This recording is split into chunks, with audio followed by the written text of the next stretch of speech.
I calmly got into a taxi. Walk away. Go home. Julie was instantly transformed, became a gentle and virtuous wife. And just then, his husband Pete was home from work, but judging by the blood on his collar, this is also a not simple master. Just now, he pretended to be drunk and play cards with the crowd. The moment the target appears, Peter suddenly opened fire and killed him, and the remaining 3 strong men eventually died.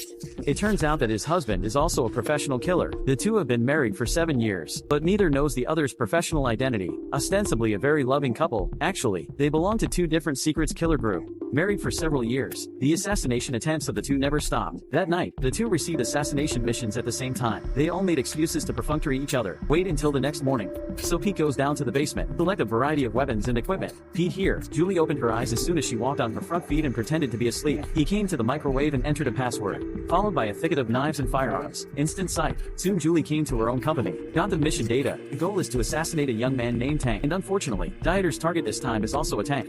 In a deserted desert, the tank is being escorted by 2 CIA personnel, and Julie at this time. Warning, bombs have been planted on their way. Soon as the convoy comes into range, must let him go. But just when everything was ready, suddenly, an SUV broke in from a distance, triggered the detonator. Julie saw this and had to quickly unplug the lead, halted the bomb countdown, and the man in the SUV is Peter. He walked to the side of the road and started to release the water. Julie thought he was just a civilian. He turned around and continued to observe the movement of the convoy, but wait for him to turn around again. Pete actually carried the bazooka out of the car. Julie quickly took out her sniper rifle, pinpoint Pete.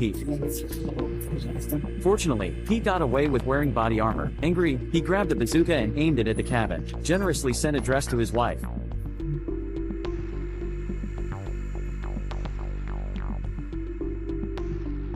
Cloud arrow. The explosion damaged the computer, resulting in the previous bomb placements, all detonated in advance.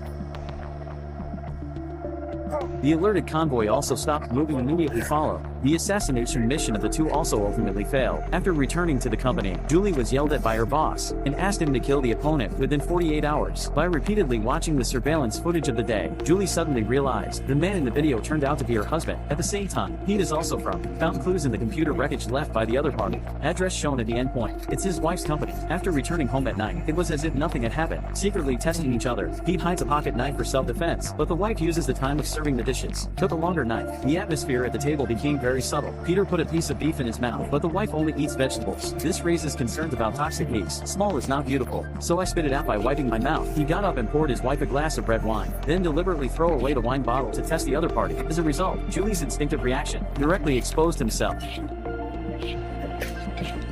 They both got up at the same time. Each left the restaurant for cleaning reasons. He quickly ran back to the room, pulled out a pistol. Julie chose to drive away. When Pete saw this, he immediately